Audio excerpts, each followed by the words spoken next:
Keranda itu berhenti tepat di depan motor Riko. Kain kapan yang menutupi keranda bergeser sedikit, dan dari sela-selanya terlihat tangan pucat kurus seperti mayat mencengkram kayu penyangga dari dalam. Tiba-tiba suara berat bergema pelan di telinganya. "Jalanmu bukan di sini." Dalam sekejap, lampu motor kembali menyala terang. Suara langkah dan salawat lenyap begitu saja. Seakan tidak pernah ada. Jalanan kosong. Tak ada bekas apapun. Dan Riko langsung memacu motornya pulang tanpa menoleh. Keesokan harinya, ia bercerita pada kakek tertuanya.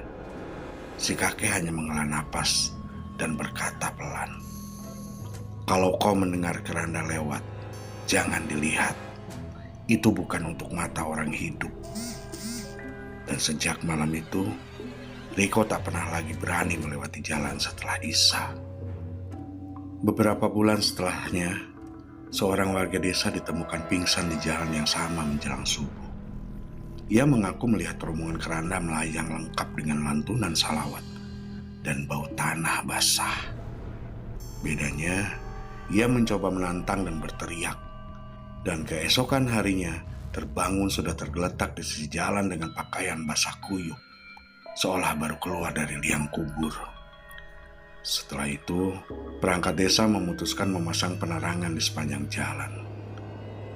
Tapi anehnya, 3 kali lampu-lampu itu terpasang. 3 kali pula kabelnya ditemukan gosong seperti terbakar. Dan sampai akhirnya warga tak lagi berani mencoba. Kini, setiap malam Jumat Legi, orang-orang desa mengunci pintu lebih awal. Dan bila angin membawa suara kayu beradu dan langkah berat yang tak menapak tanah, mereka tahu ada jenazah yang kembali diantar, meski tak pernah disalatkan. Dan Riko, yang dulu merasa cerita itu hanya tahayul, kadang masih terbangun tengah malam tanpa sebab. Bukan karena mimpi buruk, tetapi karena dari kejauhan, samar-samar ia mendengar bisikan yang sama. "Jalanmu bukan di sini."